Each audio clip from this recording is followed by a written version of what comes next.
ओम शांति।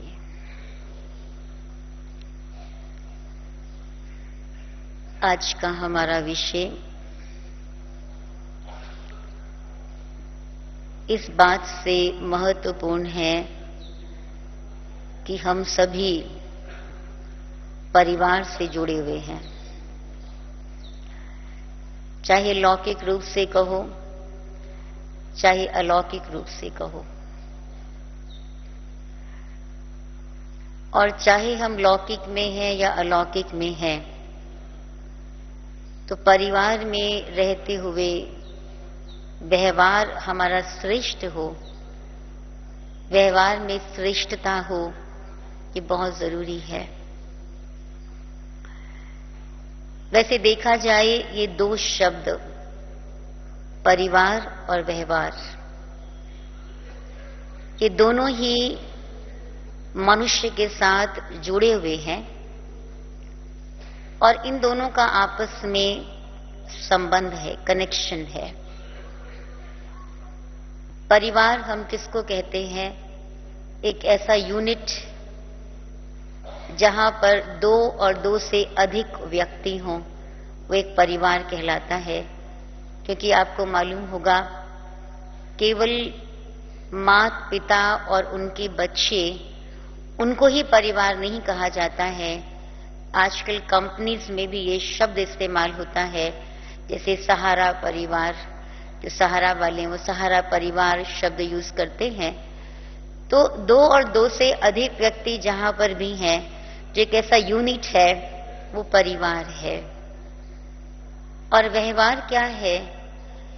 जब दो व्यक्ति संबंध और संपर्क में आते हैं या दो से ज्यादा व्यक्ति संबंध और संपर्क में आते हैं, जिस तरीके से हम पेश आते हैं, जिस तरीके से हम बातचीत करते हैं, हमारा उठना बैठना होता है, तो वो जो तरीका है, वो जो विधि है, वो व्यवहार कहलाती है।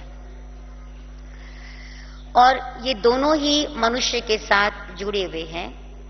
इसीलिए बहुतों ने व्यवहार के लिए, कई ऐसे कवि हुए हैं, कई ऐसे लेखक हुए हैं जिन्होंने व्यवहार के बारे में बहुत कुछ कहा है।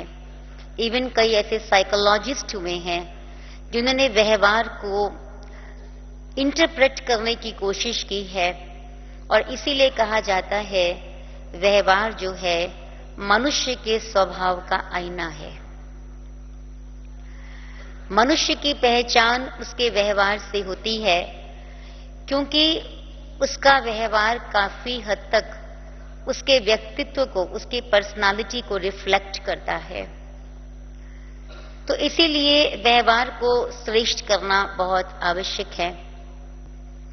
और जब हम इस बीके परिवार को देखते हैं, ये जो हमारा ब्रह्मा कुमार ब्रह्मा कुमारी का ये जो परिवार है, और ये परिवार कैसा है?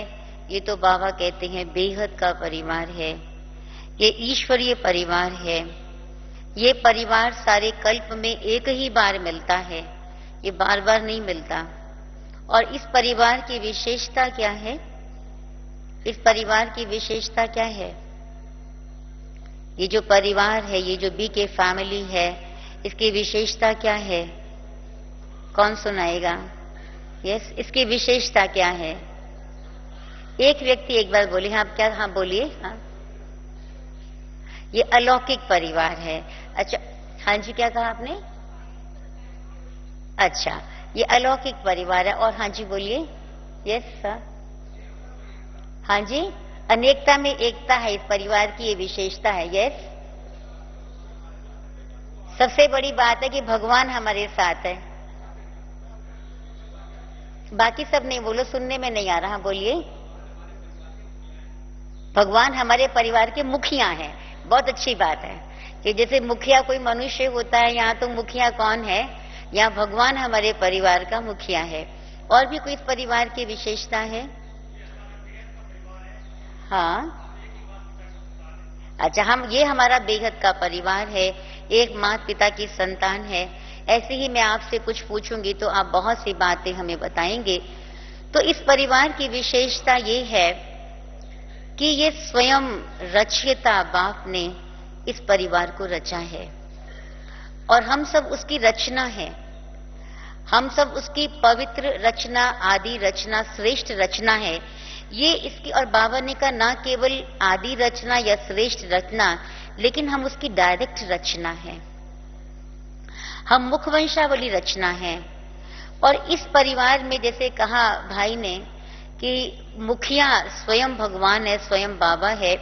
न केवल मुखिया है, लेकिन वो हमारे साथ भी है और वो हमारा साथी भी है। ये इस परिवार की विशेषता है। तो आप सोचिए कि हमारा व्यवहार कैसा होना चाहिए जब हम बीके परिवार में आते हैं, और या जब हम लौकिक परिवारों में जाते हैं, या हम लौकिक जॉब्स करने के लिए जाते हैं।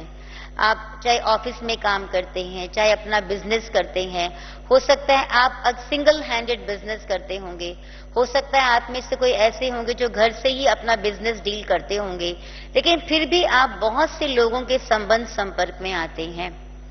तो चाहे हम अपने वर्क प्लेस पर हैं, कार्य क्षेत्र पर हैं, चाहे हम अपने परिवार में हैं, और चाहे हम इस अलौकिक परिवार के अंदर हैं, तो क्योंकि हम बीके हैं, हमें कौन सा लेबल लगा है? अब हम कौन है? अगर मैं आप में से किसी का भी नाम पूछूं कि आप अपना नाम बताओ, तो अपने नाम के आगे क्या जोड़ेंगे आप? ब्रह्मा कुमार या ब्रह्मा कुमारी, आप जोड़ते हैं ना अपना नाम, ये शब्द जोड़ते हैं। तो अगर मैं बीके हूं, तो बीके होने के नाते मेरा व्यवहार कैसा होना चाहिए? बड़ा उत्तम होना चाहिए, बहुत श्रेष्ठ होना चाहिए। और दुनिया में भी अगर आप देखेंगे, लौकिक में भी व्यवहार के लिए कुछ डूज और कुछ डोंट्स हैं। डूज एंड डोंट्स से मेरा मतलब क्या है कि ऐसा कहते हैं ये बात आपको करनी चाहिए, ये बात आपको नहीं करनी चाहिए। जैसे सदव्यवहार और दुर्व्यवहार कहने में आता है ना, तो हम क्या कहेंगे? व्यवहार के लिए क्या क्या गया है? आप सदव्यवहार करो। मान लीजिए इस प्रकार की बातें, आप प्रेम पूर्वक चलो, आपस में मिलजुल कर चलो, किसी को परेशान मत करो, किसी को दुख मत दो। दुनिया में भी जब बच्चे को उसको लालन पालन करके बड़ा किया जाता है, तो उसे कुछ व्यवहारिक बातें सिखाई जाती हैं, कुछ डूज एंड डोंट्स होते हैं उसके लिए। और हम तो कौन है? हम तो उससे भी ऊंचे। और बाबा कहते हैं आपकी ये जो रचना है, ये सारे कल्प में सर्वश्रेष्ठ रचना और सबसे ऊंची रचना है। और ये भी बात आप जान लें, यही परिवार हमारा, ये ईश्वरीय परिवार, इसकी विशेषता है यही दैवी परिवार बनने वाला है। ये संगम युगी परिवार दैवी परिवार बनने वाला है। किसी को संसार में ऐसा नहीं होता, अगर मान लीजिए एक परिवार है, उस परिवार में 8 सदस्य हैं, ये किसी को श्योरिटी नहीं है, किसी को सर्टेनिटी नहीं है, निश्चय नहीं है कि यही परिवार मेरे को अगले जन्म में मिलेगा, किसी को नहीं मालूम है।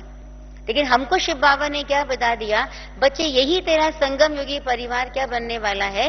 यही दैवी परिवार बनने वाला है, ये हमको श्योरिटी है। तो इसीलिए हमारा व्यवहार बड़ा श्रेष्ठ होना चाहिए, ये तो हम समझते हैं। लेकिन होता क्या है, क्योंकि बाबा ने हमको क्या कहा है, फिर भी दुनिया वालों से हम अलौकिक हैं। बाबा ने हमको टाइटल क्या दिया है? आप अलौकिक हो, आप ज्ञानी तो आत्मा हो, योगी तो आत्मा हो। तो योगी तो आत्मा, ज्ञानी तो आत्मा का व्यवहार कैसा होना चाहिए? ज्ञानी तो आत्मा का अर्थ क्या होता है? ज्ञानी तो आत्मा समझदार, जिसको हर बात की समझ है, किसके साथ मुझे कैसे चलना है, किसके साथ कैसा व्यवहार करना है, कब मुझे कौन सी बात कहनी है, कब नहीं कहनी है। केवल आत्मा, परमात्मा, समय या ड्रामा, इसका ज्ञान, इसको ही समझ नहीं कहते हैं। समझ माना हर बात की समझ, जिसको बाबा कहते हैं बच्चे आप सेंसिबल हो, आप समझदार हो। और योगी तो आत्मा क्या है? योगी तो आत्मा, जो मुझे समझ मिली है उस समझ को व्यवहारिक स्वरूप देना, वो है मेरा योगी तो आत्मा। तो जब हम ज्ञानी तो आत्मा, योगी तो आत्मा कहलाते हैं, तो हमारा व्यवहार तो बड़ा अच्छा चाहिए। लेकिन होता क्या है कि हमारा जैसा व्यवहार होना चाहिए, आमतौर से हम सभी के साथ ऐसा है, हम ऐसा चाहते नहीं है कि हम किसी के साथ दुर्व्यवहार करें या गलत व्यवहार करें या अयथार्थ व्यवहार करें, लेकिन होता क्या है, जाने अनजाने हमारा जैसा व्यवहार होना चाहिए वैसा व्यवहार नहीं होता है। Is it right? ये सही है ये बात? और स्पेशली कब, विशेष रूप से कब होता है ऐसा? जब हम संगठन में आते हैं। हम अकेले हैं, जैसे हैं वैसे हैं, ठीक है, लेकिन जैसे हम किसी के संपर्क संबंध में आते हैं, हमें किसी की कोई बात अच्छी नहीं लगती है, हमारा व्यवहार बदल जाता है। कोई हमारे रास्ते में विघ्न डालता है, हमारी उन्नति के रास्ते में विघ्न डालता है, हमारा व्यवहार बदल जाता है। हमारी कुछ अपेक्षाएं होती हैं, वो अपेक्षाएं सामने वाला व्यक्ति मेरी पूरी नहीं करता है, जबकि मैंने उसको हमेशा सहयोग दिया। अब वो मेरी अपेक्षा पूरी नहीं हुई, मेरा व्यवहार बदल गया। होता है ऐसे? तो ऐसे कई इच्छाएं होती हैं। इस तरह की कई बातें मेरे सामने आती हैं, जाने अनजाने, जो हमारे व्यवहार में परिवर्तन ला देती है। और हमारा व्यवहार रिफ्लेक्ट कहां से होता है? हमारे कर्म और बोल से। जो व्यवहार जो कहां से दिखाई देता है, वो हमारे कर्म से और बोल से। और आप सब जानते हैं, ईश्वर परिवार में रहते हुए किस प्रकार का व्यवहार होना चाहिए और किस प्रकार का नहीं होना चाहिए, या ईश्वरीय परिवार के सदस्य होने के नाते भले हम अपनी लौकिक प्रवृत्ति में रहते हैं तो मेरा व्यवहार कैसा होना चाहिए, ये सब जानते हुए भी हम दूसरी प्रकार का व्यवहार कर लेते हैं, जिसको दूसरे शब्दों में कहा जाता है व्यवहार की अभद्रता। यानी जैसा मेरा नहीं होना चाहिए वो हो जाता है। जैसे अभद्र व्यवहार किसको कहेंगे?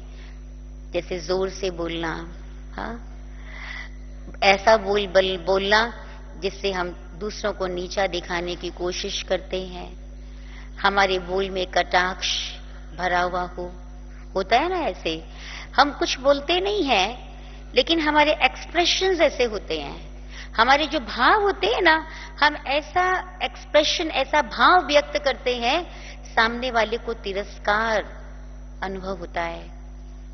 ये सब क्या है?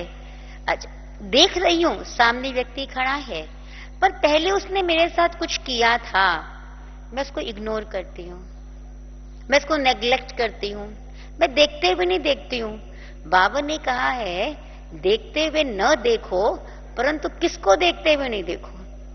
अब हम यहां अप्लाई करते, मेरे परिवार का सदस्य है या उस व्यक्ति को मैं जानती हूं, कभी हम साथ रहे थे, लेकिन क्योंकि मेरा उसके साथ व्यवहार ठीक नहीं है तो मैं क्या करती हूं? I just ignore.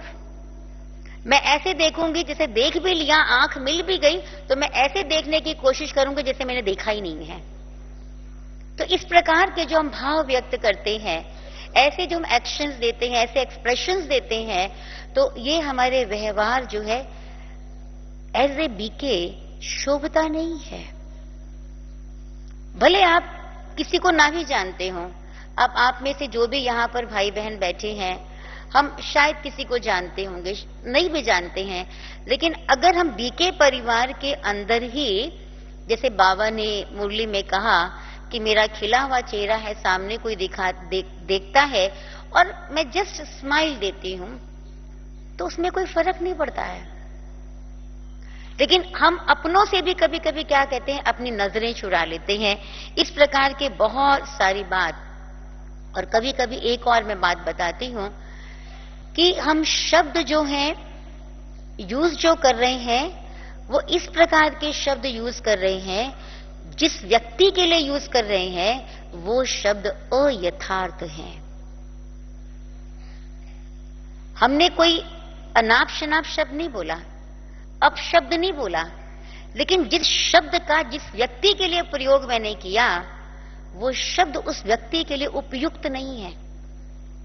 मुझे याद आता है, और बाबा तो मूल्यों में कहते ही हैं, एक बार दादी जानकी हमको सुना रही थी कि अभी तो कॉमन शब्दों का प्रयोग भी करना बंद करो। कॉमन भाषा नहीं बोलो।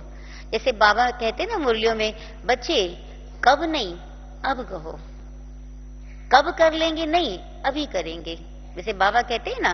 तो अभी तो हमको कॉमन भाषा का भी प्रयोग नहीं करना है, तो हम किसी के लिए ऐसे शब्द जो उपयुक्त नहीं है वो शब्द हम कैसे इस्तेमाल कर सकते हैं। इसलिए इन बातों को आप अच्छी तरह से जानते हैं, इसके विस्तार में हम नहीं जाएंगे। आप चाहे तो इसके विस्तार को और सोच सकते हैं।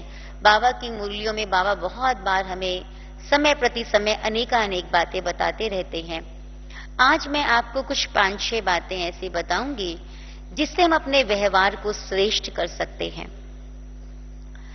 क्योंकि देखिए, अगर इस सीजन की मुरली लो और लेटेस्ट मुरली जो हमने अभी 2 दिन पहले सुनी, परसों जो बाबा की मुरली सुनी, और अदरवाइज भी बाबा ने हम बच्चों को कहा है कि बच्चे बातें तो आनी ही हैं, कहा है ना बाबा ने।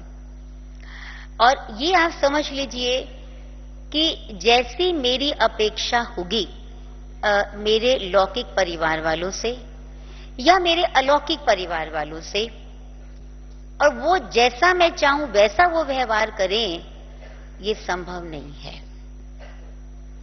इसीलिए मुझे अपने व्यवहार को ठीक रखना है। तो मैं मेरे व्यवहार को ठीक करने के लिए, या जब हम दूसरों के व्यवहार में ऊंचाई नीचाई देखते हैं, ऐसा देखते हैं कि ये जो कर रहा है या ये व्यक्ति कर रही है ये ठीक नहीं है, और उसका प्रभाव मेरे मन पर पड़ता है। कर सामने वाला रहा है लेकिन अवस्था मेरी बिगड़ रही है, प्रभाव मेरे ऊपर पड़ रहा है। इन सब बातों को खत्म करने के लिए कुछ बातें हम अपने सामने रखें, जिसमें सबसे पहली बात है मन की विशालता, जिसको कहते हैं broad mindedness.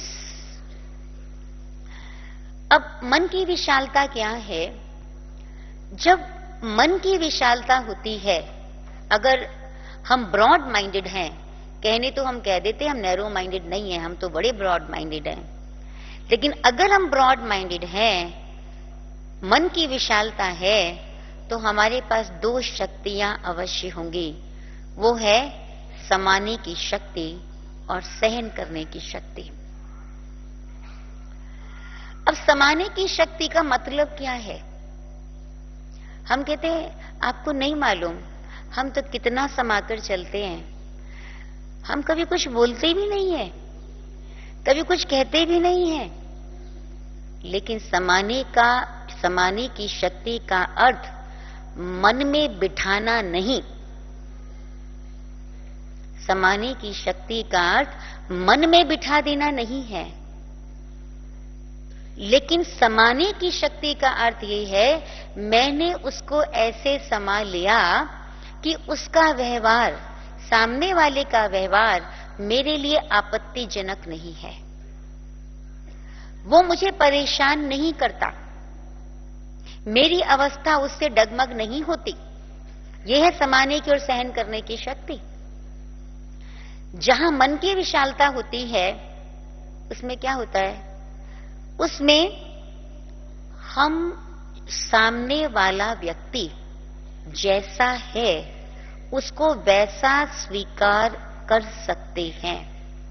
We begin to accept people as they are, जैसे हैं। क्यों? कारण क्या है उसका? यानी हमारे अंदर जो स्वीकार करने की क्षमता है, अगर मन की विशालता है तो मेरे स्वीकार करने की क्षमता उसमें वृद्धि होती जाएगी। उसका कारण क्या है? क्योंकि बाबा ने हमें ज्ञान दिया है, बाबा ने हमें समझ दी है। कौन सी समझ दी है? पहली समझ बाबा ने हम बच्चों को दी कि बच्चे ये कलयुग का अंतिम चरण है, लास्ट फेज है ये। कलयुग के अंतिम चरण में सब आत्माएं तमो प्रधान है, और जो जितना जास्ती तमो प्रधान है, बाबा ने कहा वो, जिसे बाबा ने विशेष बीके परिवार के लिए क्या कहा है कि सबसे जास्ती सतो प्रधान भी वही बने और तमो प्रधान भी वही बने। बाबा ने ही कहा, और उनको ही क्या बनना है? सतो प्रधान बनना है। तो ये जो बीके परिवार बना, ये कहां से आया? ये बीके फैमिली कहां से आई? सारी कहां थी पहले? कलयुग के अंतिम चरण में थी ना। देवी देवता तो अपने फर्स्ट टाइम पे थी, लेकिन देवी देवता तो क्या बन गए? बाबा कहते जो देवता थे वो क्या बन गए? शूद्र कहते ना बाबा। उनको बाबा ने चुना। तो ये परिवार कहां से बना? जो कलयुग में थे, तमो प्रधान बन गए थे, उनको ही बाबा ने चुन के संगम युगी परिवार में लाया है। इसका मतलब क्या है कि हम सब अभी जो है क्या हो रहे हैं? हम सब अभी परिवर्तन हो रहे हैं। अब इसमें क्या है? हर एक का अपना अपना पुरुषार्थ है। कौन कितना सतो प्रधान बनेगा या बन रहा है, वो हर व्यक्ति अपना इंडिविजुअल पुरुषार्थ कर रहा है, व्यक्तिगत पुरुषार्थ कर रहा है। हम क्या सोचते हैं कि जैसे मैं पुरुषार्थ कर रही हूं, जैसे मैंने अपने आप को बदला, जैसे मैंने बाबा की ज्ञान की बात को समझा, जैसे मैंने व्यवहार को परिवर्तन किया, वैसे सामने वाला भी करे। लेकिन हम भूल जाते हैं हर एक का व्यक्तिगत पुरुषार्थ है, हर एक की व्यक्तिगत क्षमता है। आपने रबड़ देखा है? रबड़ देखा है आपने? माताएं रबड़ जानती हैं? रबड़ क्या होता है? जिसको खींचते हैं वो खींचते हैं। रबर बैंड तो यूज करते हैं ना, आपने देखा होगा। आप रबर बैंड को जितनी उसकी क्षमता है उससे ज्यादा खींच दो तो क्या होता है? वो है माताएं, क्या होता है? वो टूट जाता है, क्योंकि आपने उसको जरूरत से ज्यादा खींच दिया। आप देखो जो रबर होता है उसकी अपनी कैपेसिटी होती है कि कितना वो खींचेगा, कितना वो स्ट्रेच होगा। अब इसी प्रकार हर इंडिविजुअल आत्मा की अपनी अपनी क्षमता है अपने आप को परिवर्तन करने की और पुरुषार्थ करने की। उसको हम स्ट्रेच नहीं कर सकते, हम नहीं बढ़ा सकते। उसका हर एक का अपना पुरुषार्थ है, और वो कितना है वो बाबा कहते हैं ड्रामा। जैसे दूसरा मिसाल मैं आपको देती हूं। जैसे अब देखिए, एक ही क्लास होती है, एक ही टीचर पढ़ाने वाली होती है। बाबा कितनी बार बोलते हैं ये बात, एक ही पढ़ाई होती है, फिर भी कोई बच्चा स्कॉलरशिप लेता है और कई जस्ट पासिंग मार्क्स लेता है। होता है ना ऐसे।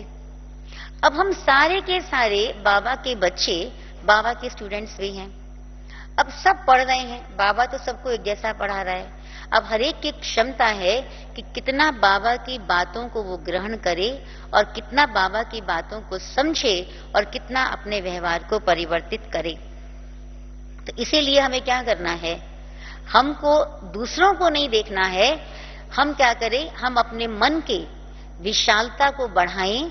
जितना हमारा मन विशाल होगा उतना हमारे अंदर सहन करने की शक्ति आएगी, समाने की शक्ति आएगी, दूसरों को जैसे है वैसा स्वीकार करने की क्षमता हमारी बढ़ेगी। तो इसलिए मैं क्या करूं?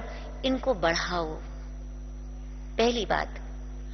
दूसरी, क्योंकि बाबा ने हमको समझ दी है कि कैसे सारी आत्माएं कहां से आई। ये सारे के सारे हम सारे देवता थे और देवता शूद्र बन गए और शूद्र फिर ब्राह्मण बने, तो ब्राह्मण देवता बनने वाले हैं। तो कौन हो गए? ये सारे मेरे ही परिवार के सदस्य हैं। जब मेरे ही परिवार के सदस्य हैं तो मुझे मेरे ही परिवार से आपत्ति क्यों? मुझे मेरे ही परिवार से परेशानी क्यों? तो मुझे ये परेशानी नहीं करनी है। और तीसरी बात बाबा ने हमें जो समझ दी वो दी ड्रामा की समझ।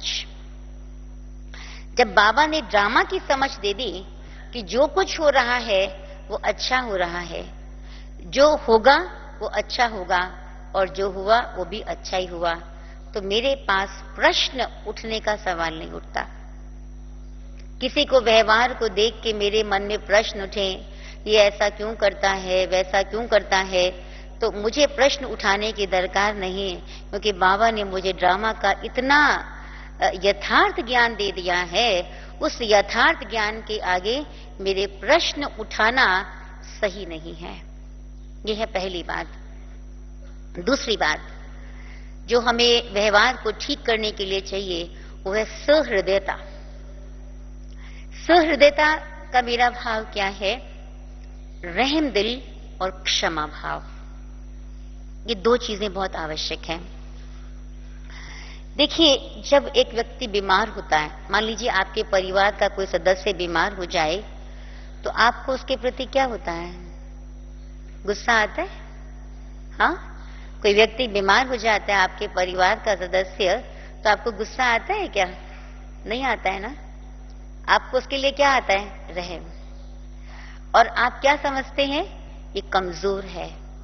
आप उसको हेल्प करने की कोशिश करते हैं, ऐसा होता है, उसको मदद करते हैं, सहयोग देते हैं। इसी प्रकार अगर कोई व्यक्ति ऐसा वैसा व्यवहार कर रहा है जो आपको अच्छा नहीं लगता है, तो उस व्यक्ति को क्या कहेंगे? क्या कहेंगे? हाँ, क्या कहेंगे? चाहे वो बीके हो, चाहे वो नॉन बीके हो, क्या कहेंगे उसको हम? क्योंकि आमतौर से हमने ये भी देखा है कि जो लौकिक व्यक्ति होते हैं, जिनके पास ज्ञान नहीं है, जो नॉन बीके हैं, वो कैसा भी व्यवहार करें फिर भी हम चला लेते हैं, उसमें इतने डिस्टर्ब नहीं होते हैं। होता है ना ऐसे। लेकिन जो अपने बीके परिवार वाले अगर ऐसा करते हैं, तब हमको छोटी सी बात भी खराब लग जाती है। अब मान लीजिए कोई ऐसा वैसा व्यवहार कर रहा है, चाहे वो बीके है, चाहे वो नॉन बीके है, तो उस समय वो व्यक्ति क्या है? बीमार है ना वो। किसका बीमार है वो? किसका बीमार है वो? हाँ, कौन सी बीमारी है उसको? बाबा ने जो हमको कहा है कि बच्चों ये जो मनोविकार है, उसको वो बीमारी लगी हुई है, वो कमजोर है, इसलिए वो आत्मा ऐसे कर रही है। देखिए, जब स्थूल रूप से कोई बीमार होता है ना, तो वो चिड़चिड़ा हो जाता है। जब उसको लंबे समय तक बीमारी होती है ना, वो चिड़चिड़ बहुत करता है, उसको अच्छा नहीं लगेगा, कभी कुछ कहेगा, कभी कुछ कहेगा। इसी प्रकार अब इतने समय से वो बीमारी चली आ रही है, तो वो बीमारी से परवश है आत्मा। तो मुझे उसके प्रति रहम आना चाहिए और मुझे उसको मदद देनी चाहिए। जैसे बाबा ने कहा था कि बच्चे, समय ऐसा आ रहा है, अभी आत्माओं को अपनी शक्ति से उनको उठाने में आपको सहयोग देना होगा। तो मुझे क्या करना है? रहम दिल बनना है और साथ साथ क्षमा भाव मेरे मन के अंदर हो। एक बात याद रखिएगा, फॉरगिवनेस के लिए, क्षमा के लिए बहुत कुछ कहा गया है। हम वो सब बातें नहीं कह रहे हैं। आप सब जानते हैं कि क्षमा क्यों करना चाहिए, एक गुण है, ये सब बातें ठीक है। लेकिन एक बात याद रखना, किसी का किया गया दुर्व्यवहार मेरे साथ, और अगर मान लीजिए मैं उसको क्षमा नहीं करती हूं, तो याद रखिएगा वो मेरे ही स्वयं के लिए स्व परिवर्तन में बाधा बनता है। तो मुझे अपने व्यवहार को ठीक करने के लिए सहृदयता रखनी है। कैसे वो बाधा बनता है? आप इस बात पर सोचिएगा, इसको एनालाइज कीजिए, आपको मालूम चलेगा। उदाहरण के तौर पे एक व्यक्ति ने मेरे साथ खराब व्यवहार किया। कई बार मेरे साथ ऐसा हुआ है। अब मेरे मन में क्या होगा उस व्यक्ति को लेके? जब भी वो ऐसा व्यवहार करता है, मेरे थॉट्स कैसे चलेंगे, मेरे थॉट्स कैसे होंगे? क्योंकि मैं उसको फॉरगिव नहीं करती हूं, तो मेरे थॉट्स कौन से होंगे? मेरे विचार या तो नेगेटिव होंगे या तो व्यर्थ विचार चलेंगे। और जब व्यर्थ विचार कैसे कैसे चलते हैं, इसको मैं कैसे ठीक करूं? ये रियलाइज क्यों नहीं करते हैं? अरे हम कौन है रियलाइज कराने वाले?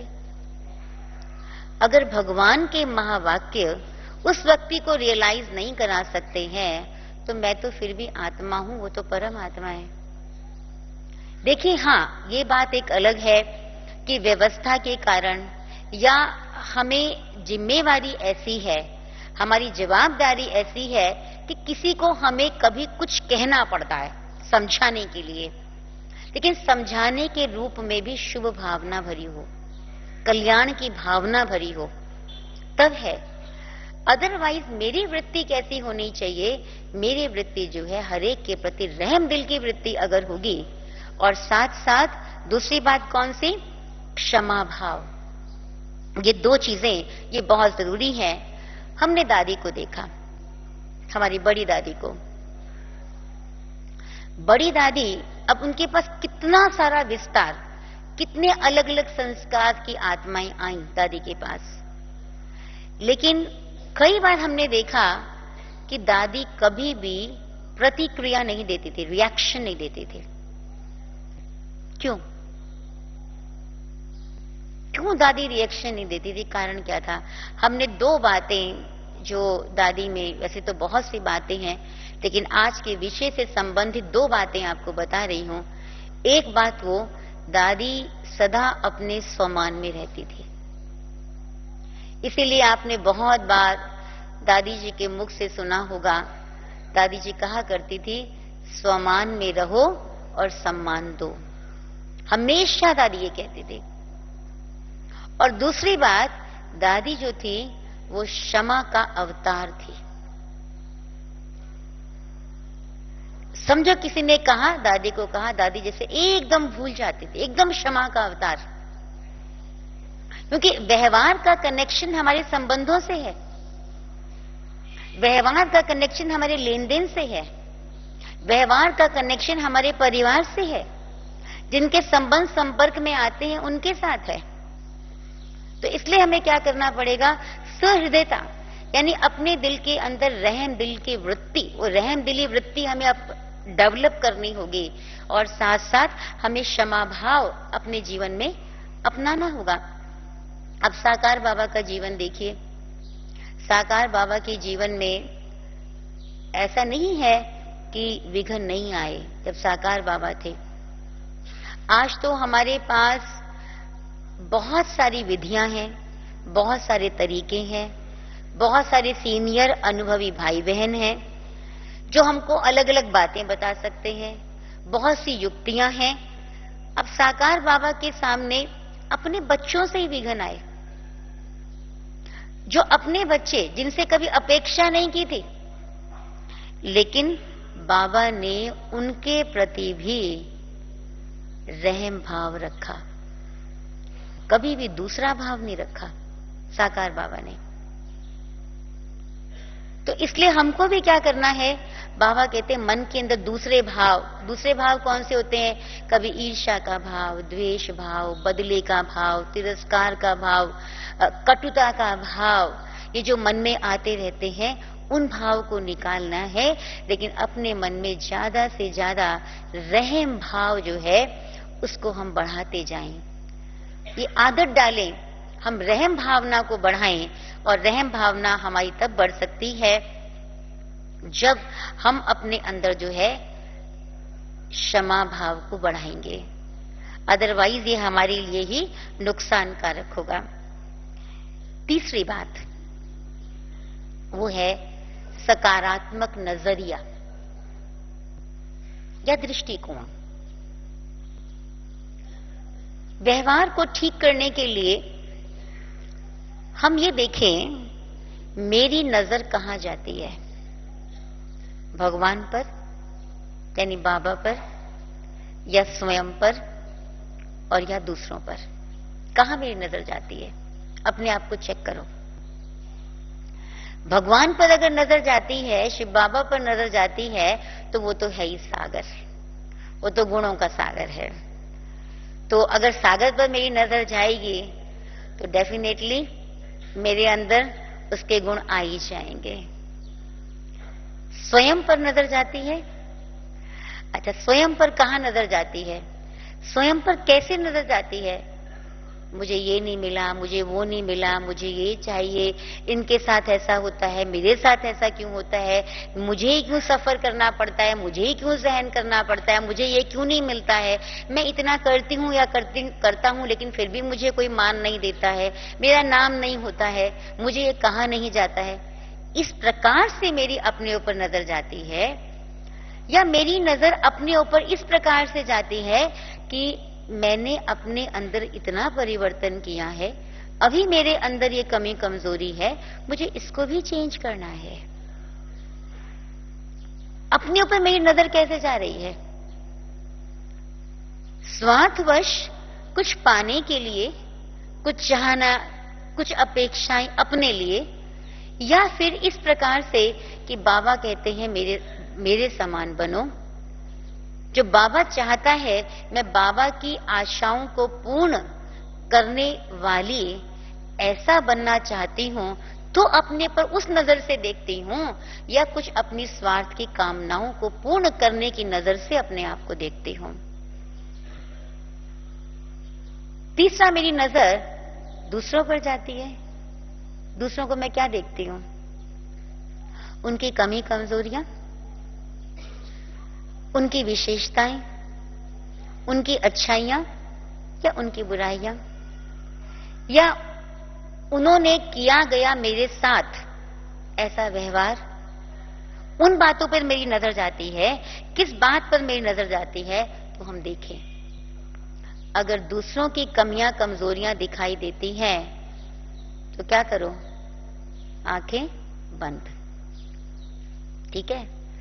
और अगर अपनी कमी कमजोरियां हैं तो उसके लिए क्या करना है? क्या करना है? चिंतन नहीं करना, खोलना है आंख। क्योंकि उसको आंख खोलने का मतलब क्या है?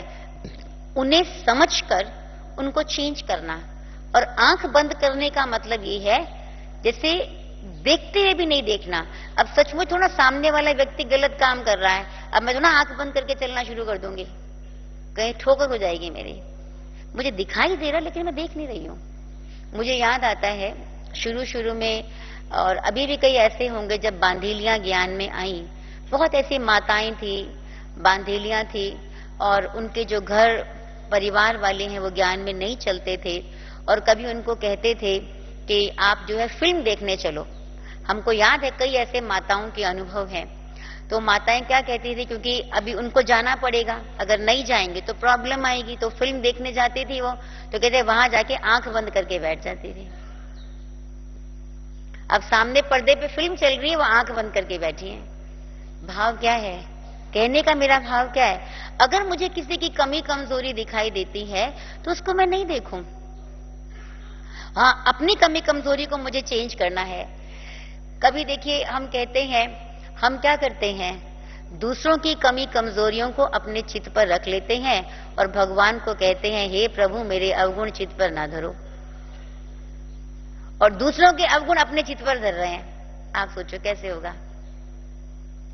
और ये याद रखना कि यदि मेरे मन पर, अगर मैंने अपने अंतःकरण में, अगर मैंने अपने अंदर किसी की कमी कमजोरियों को, किसी की गलत बातों को, किसी के दुर्व्यवहार को अपने मन के अंदर बिठा के रखा हुआ है, या उनको नोट करके रखा हुआ। नोट करके रखना माना इसने अभी ऐसा किया, थोड़े समय के बाद भूल गए, वापस किसी ने किया, फिर वो याद आ गया, तो नोट करके रखा हुआ है ना।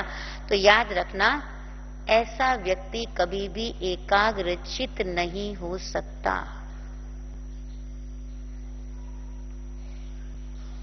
अगर इन बातों को मैंने अपने चित्त पर बिठा के रखा हुआ है तो। और बाबा ने क्या कहा, आपको याद होगा, परसों बाबा ने क्या कहा, अभ्यास भी कराया, हलचल में भी एकाग्र। बाहरी परिस्थितियां हलचल वाली हैं और मैं एकाग्र। और आप सोचो, किसी ने मेरे साथ व्यवहार किया, वो व्यक्ति चला भी गया, मेरे पास भी नहीं है, इवन देन मैं उसको अपने मन में बिठा के, अपने पास बिठा के रखा हुआ है मैंने उसको। फिजिकली वो दूर है व्यक्ति, लेकिन मैंने क्योंकि नोट किया हुआ है इसलिए मैंने मन में बिठा के रखा हुआ है उसको। तो आप सोचो हम कैसे एकाग्रचित होंगे। इसलिए आवश्यकता किस चीज की है? अपने नजरिए को चेंज करने की। और वो नजरिया मेरा कैसा हो? वो सकारात्मक हो, तब हम व्यवहार को बदल सकते हैं। चौथी बात वो है विश्वास। विश्वास शब्द बहुत सिंपल है, लेकिन विश्वास शब्द की गहराई को समझो। हम कह देते हैं हमें तो विश्वास है, I believe you, I have faith on you, I trust you, but do you know what is trust? हम लोग कह देते हैं नहीं नहीं, हमें आपके पूरा विश्वास है, पूरा भरोसा है। लेकिन वो जो भरोसा, वो विश्वास, वो निश्चय जो बाबा कहते हैं ना बच्चे, जैसे बाबा का एक महावाक्य, एक बल एक भरोसा, बाबा कहते हैं। दुनिया में भी लोग कहते हैं प्रभु भरोसे। तो सचमुच मैं बाबा का बच्चा हूं या बाबा की बच्ची हूं।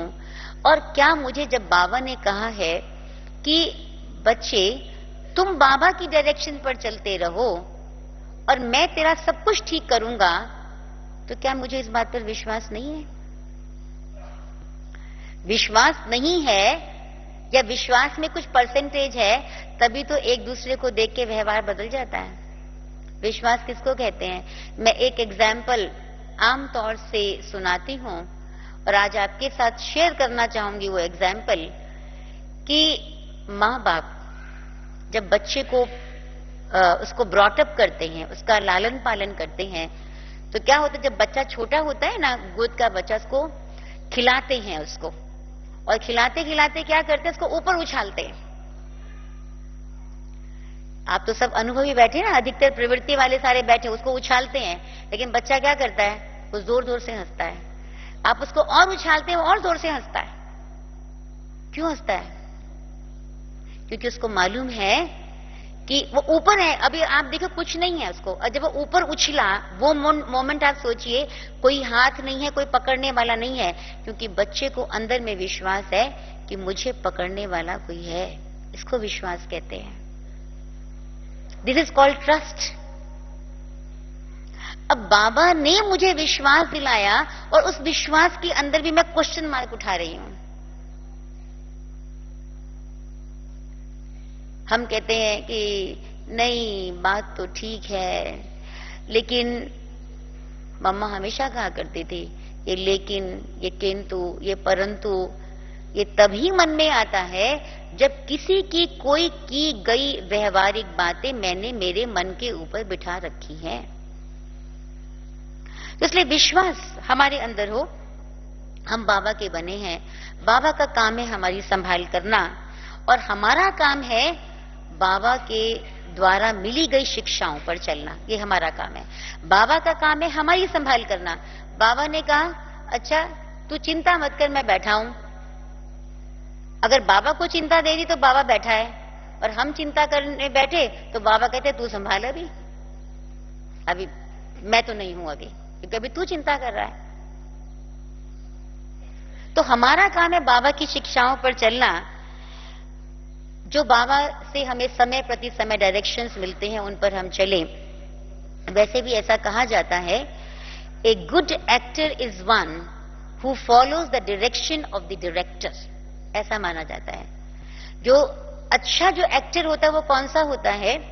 जो डायरेक्टर, जो निर्देशक उसको निर्देश दे, उस निर्देश की वो पालना करे। और हम कौन हैं? हम भी तो ड्रामा के एक्टर हैं। और दूसरी बात, संगम युग के ऊपर ये भगवान की लीला, प्रभु लीला चल रही है। प्रभु लीला के हम एक पात्र हैं। Let me focus my role. मेरा क्या रोल है, मैं उस पर फोकस करूं। मैं दूसरे के रोल को देख के डिस्टर्ब क्यों हो रही हूं, या डिस्टर्ब क्यों हो जाता हूं? तो इसलिए मुझे क्या करना है, मैं पाठधारी हूं, जो जैसा कर रहा है उसको करने दे, लेकिन मैं अपना रोल सही तरीके से बखूबी निभाती रहूं। और मेरा भगवान के ऊपर विश्वास है, बाबा के ऊपर विश्वास है। बाबा को मैंने अपना जीवन दिया है, बाबा इस जीवन की डोर को संभालने वाला है, वो इस जीवन को चलाएगा, वही इस जीवन रूपी नैया का खिवैया है।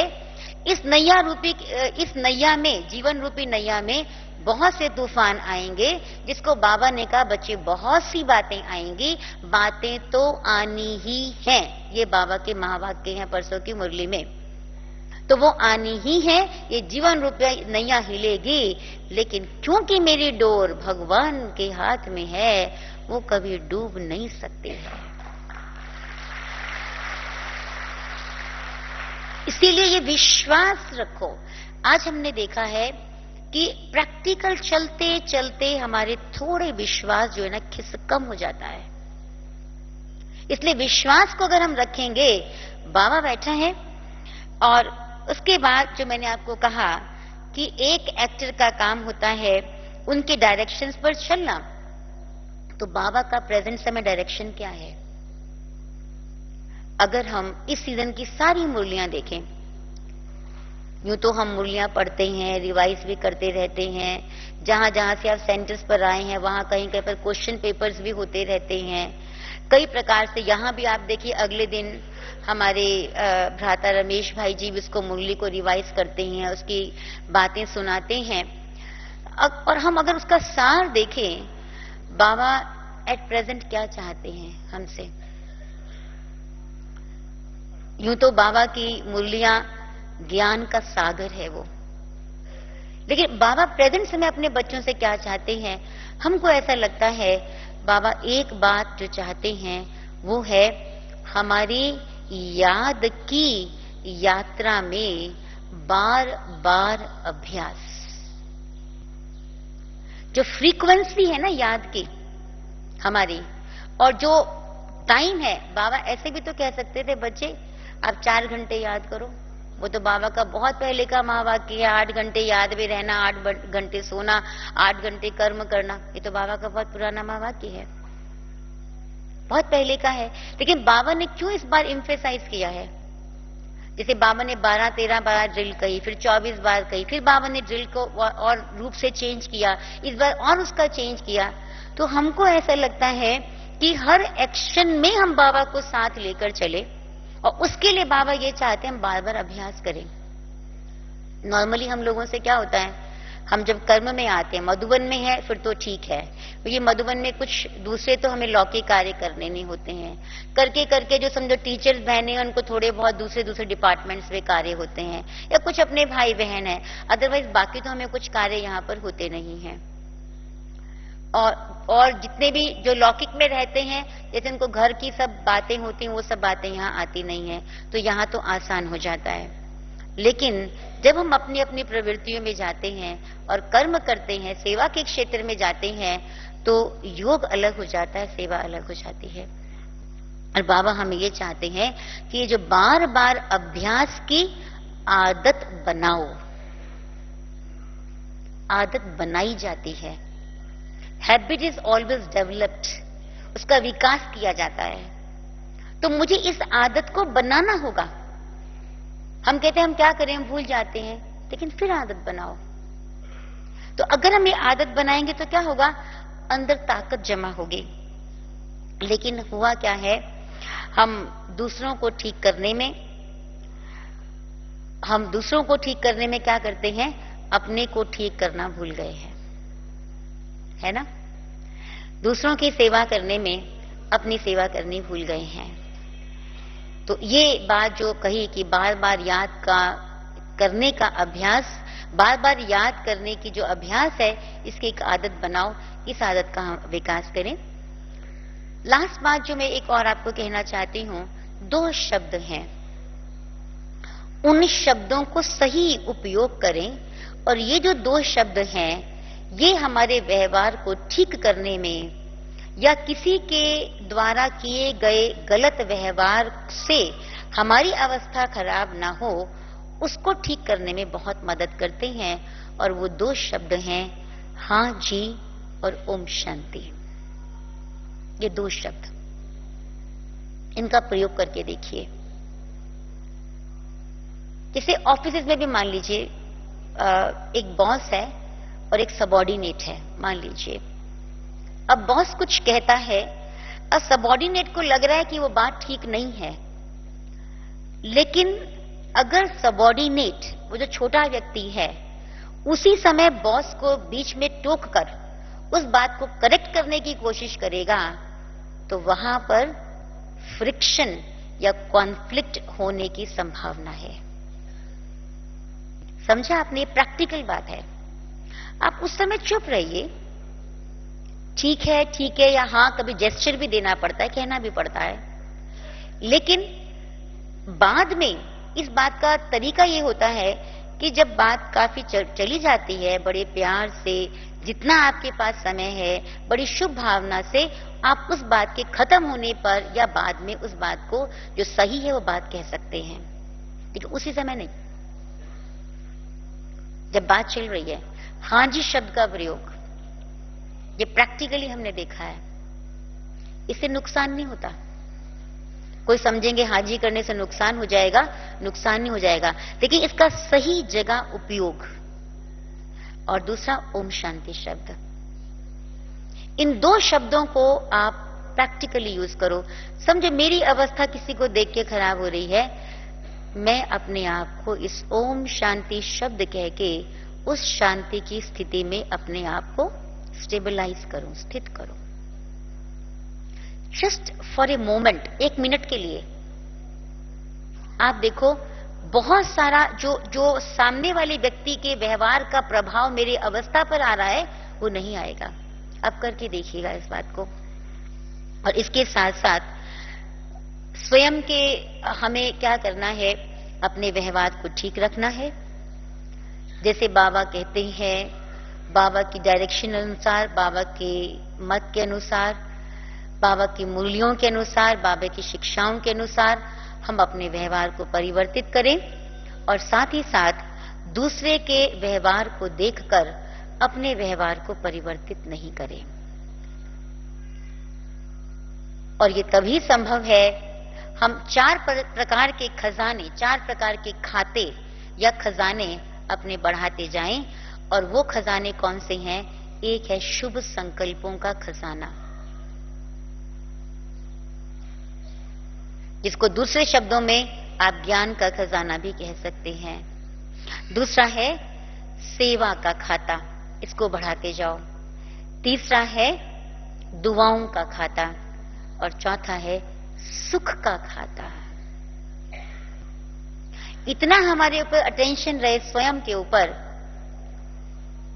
कि अगर मैंने किसी को सुख न दिया तो कम से कम इतना तो मैं ध्यान रखूं कि मैंने किसी को दुख तो नहीं दिया। मैं किसी का अच्छा नहीं कर सकती, आई एम इनकैपेबल, मैं असमर्थ हूं, असहाय हूं, मैं किसी का अच्छा नहीं कर सकती, मेरे में वो शक्ति नहीं है। लेकिन एटलीस्ट इतना तो ध्यान रखो कि मैं किसी का बुरा तो नहीं करूं। तो ये जो व्यवहार की जो बातें हैं ना, थोड़े से व्यवहार की जो बातें हम ध्यान रखें। जैसे कहा जाता है व्यवहार के लिए, आप दूसरों के साथ ऐसा व्यवहार कीजिए जैसे व्यवहार की आप दूसरों से अपेक्षा रखते हैं। अब हम सुन भी लेते हैं, कह भी लेते हैं, पढ़ भी लेते हैं, लेकिन व्यवहार को ठीक करने के लिए वो किसको करना पड़ेगा? करना तो हमको ही पड़ेगा ना। इसीलिए अगर हम ये खाते बढ़ाते जाएंगे, ये जो 4 प्रकार के मैंने आपको खाते बताए, शुभ संकल्पों का खाता, दूसरा खाता है दुआओं का, तीसरा है सुख का और चौथा है सेवा का। ये खाते हम बढ़ाते जाएं तो क्या होगा? ऑटोमेटिकली हमारे अंदर शक्ति आती जाएगी और ये हमको हेल्प करेंगे। नॉर्मली क्या होता है, जब किसी की बात को देखकर हमारे व्यवहार में परिवर्तन आता है, हमको लगता भी है क्यों मैंने ऐसा किया, अंदर में खुद को भी खराब लगता है। अच्छा उसने किया था ना, मैंने तो नहीं किया, ना करते तो अच्छा था, मैंने क्यों ऐसा बोल दिया, मुझे नहीं बोलना चाहिए था, वो व्यक्ति ऐसा है लेकिन उसको देख के मैंने ऐसा क्यों किया। ये मन में बाद में हमारे चिंतन चलता है, नो डाउट, क्योंकि हम ज्ञानी तो आत्मा हैं। लेकिन उस समय हम अपने आप को रोक सके, हम उस समय अपने आप को कंट्रोल कर नहीं पाते। उसका एक ही कारण है, हमने अपने अंदर इतनी शक्ति जमा नहीं की है। और शक्ति जमा कैसे होगी? कई बार मैंने कई भाई बहनों को देखा है, वो क्या करते हैं, जब भी कोई ऐसी बात ऊंचाई नीचाई की बात होती है तो उस ऊंचाई नीचाई की बात को ठीक करने के लिए उनकी अवस्था पर प्रभाव आता है, तो वो क्या करते हैं, वो योग के कमरे में या तो बाबा के कमरे में जाके बैठेंगे या बाबा से जाके योग लगाने की कोशिश करेंगे, बाबा को याद करने की कोशिश करेंगे। लेकिन अनुभव ये कहता है उस समय वास्तव में वो याद नहीं होती है, वो याद फरियाद होती है। और दूसरी बात, वो योग आपका लगेगा ही नहीं। क्यों नहीं लगेगा? आपको जिस व्यक्ति ने वो किया ना, आप बाबा के सामने बैठे, बाबा के चित्र के सामने बैठे, देख रहे हैं, बड़ा एकटक होके एकाग्र होके उसको देख रहे हैं और बाबा को कह रहे हैं बाबा बाबा बाबा कर भी रहे हैं। कई बार कईयों को देखा है, लेकिन मन में वो व्यक्ति, शक्ल तो उसके सामने आ रही है, अच्छा उसने मेरे साथ ऐसा कर दिया, अंदर से रोना आ रहा है, दुख हो रहा है, परेशानी हो रही है। अब आप सोचो उस समय मेरा योग लगेगा, मैं योग लगाने बैठी हूं, उस समय चाहिए आपको ज्ञान। इसलिए बाबा ने कहा ज्ञान तलवार है, तो मुझे क्या, और योग ढाल है, तो मुझे क्या करना है? जब भी कोई ऐसी बातें आती, ये खाते में क्यों बढ़ाने को कह रही हो, आप ज्ञान जब मेरे पास होगा, ज्ञान से अपने मन के जो विचार उठ रहे हैं, मन में जो विचार उठ रहे हैं, वो जिस डायरेक्शन में जा रहे हैं, उस डायरेक्शन को पहले चेंज करना जरूरी है। आप विचार की धारा को पहले बदलो। जब धारा को बदलेंगे और फिर बाबा से योग लगाएंगे, तब योग लगेगा ना। तो जब योग लगेगा तो मेरे पास शक्ति जमा होगी। तो फिर ये कहने में नहीं आएगा या सुनने में नहीं आएगा कि हम करना तो चाहते हैं लेकिन हो नहीं पाता है, क्या करें। हम अपने आप को असमर्थ महसूस नहीं करेंगे। इसलिए जो बाबा ने कहा है, सब बात का सार, हम अपने व्यवहार को ठीक करने के लिए, जो बाबा ने मुझे बार बार कहा है अभ्यास करने के लिए कि आप अभ्यास करो, उस अभ्यास की आदत बढ़ाओ। और एक और मैं प्रैक्टिकल युक्ति आपको बताती हूँ कि जब कोई सामने वाला ऐसा व्यक्ति बात करता है, मान लीजिए दो हैं और दो जो है सामने वाला कुछ कह रहा है और दूसरे वाले को अच्छा नहीं लग रहा है, जो सामने वाला कह रहा है वो तो कह के चला गया या वो सामने ही खड़ा है, तो आप उस समय क्या करो, दो के बीच में, आप और सामने वाला, उसके बीच में आप क्या करो, बाप दादा का चित्र सामने ले आओ, उसके बीच में रख दो लाके। ये कुछ इंस्टेंट मेथड्स होते हैं। या मान लीजिए, अच्छा, और बाबा का चित्र सामने लाओ, बाबा को देखना शुरू करो और बाबा को कहो, बाबा ये बात आपको समर्पित। जैसे क्या होता है, भगवान को भक्ति में अच्छे अच्छे सुगंधित पुष्प भी चढ़ते हैं, तो अक के फूल भी तो भगवान को ही चढ़ाए जाते हैं ना, शिव बाबा को ही अक के फूल चढ़ाए जाते हैं ना। तो आपको वो बात अच्छी नहीं लगी, भले उसने की, लेकिन आपको अच्छी नहीं लगी, ये भी अर्पित कर दो। एटलीस्ट मेरी अवस्था तो खराब नहीं होगी, वो तो ठीक रहेगी। तो इस तरह से विभिन्न युक्तियां अपनाते हुए हम अपने व्यवहार को ठीक भी रख सकते हैं और साथ साथ दूसरे के ऐसे वैसे व्यवहार को देख के अपनी अवस्था को ठीक बनाए रख सकते हैं। हम अपनी अवस्था में विचलित नहीं होंगे। ओम शांति।